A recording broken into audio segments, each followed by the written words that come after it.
Mustangs, it took 4 solid weeks of RISE testing, but you got to the finish line. Way to go. What an accomplishment. That is an enormous project, and you executed beautifully. As you know, we were all working for an individual personal best, trying to beat how we had done on this test in years past. And we were also working towards a school best, or in other words, trying to beat how the students had done in years past at Westlake and top in at least 2 of the 3 categories their performance. If we could do that, we had promised that on the Tuesday after Memorial Day, we would hold what we've called a STEM Rising Festival, the M Games STEM Rising Festival, as a celebration of that accomplishment. Well, I want to keep you updated on how you did, and although there are a few people doing some finish-up makeup work, most of the data is, and I don't see it shifting very much from this. So, first off, let's take a look at our English language arts. After completing the assessment, we came in at about 24.6% proficient. That's outstanding. You may remember on a couple weeks back, I showed this graph, and it was actually a little bit higher, but we still had almost half the school to test, and by the time we had everybody in, it came in just a little bit under the graph I showed you before, but it's still extraordinary. If you look at the last 3 years at Westlake, that accomplishment is, first off, neck and neck. They're almost a dead heat tie. And all of them are just jumping leaps and bounds ahead of where we've been. Not to mention, and we're going to touch on this in a moment, the fact that you did this during a pandemic year with very different circumstances than the previous years kids had done.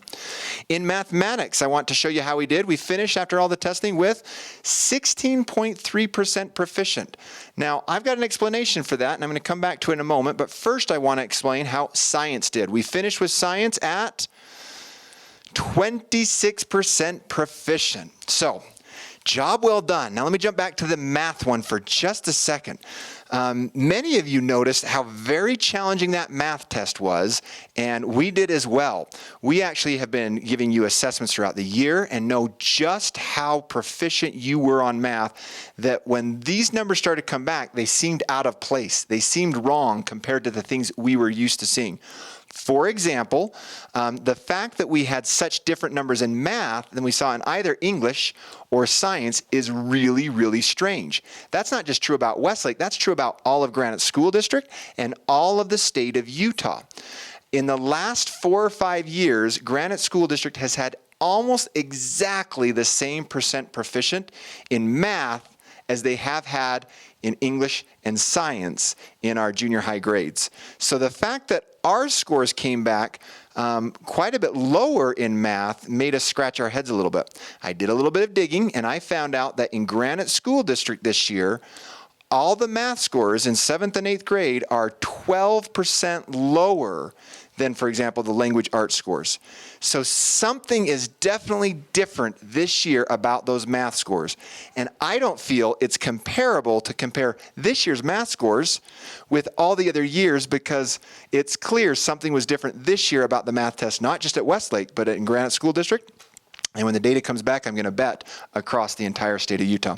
Now, if we can see that the scores are 12% lower in math across the whole district this year than the other subjects, I think it's really appropriate to add some points to that bar exactly to make it comparable.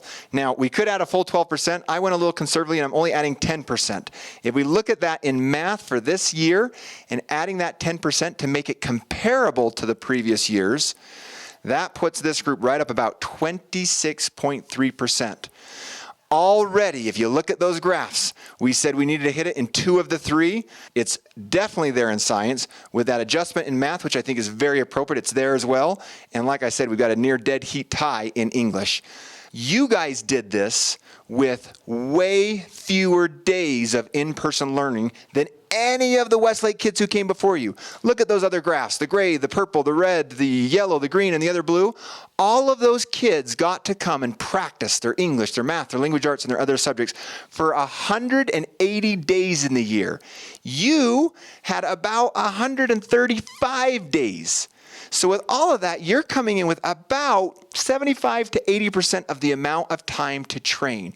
If we made an adjustment for that 75 to 80% that you were missing, that puts you just a little higher in all 3 of them. And like I said, it's irrelevant. You'd already earned it with 2 of the 3 just by the scores we had before. You did it. Congratulations. You got a STEM Rising Festival coming your way. What an accomplishment.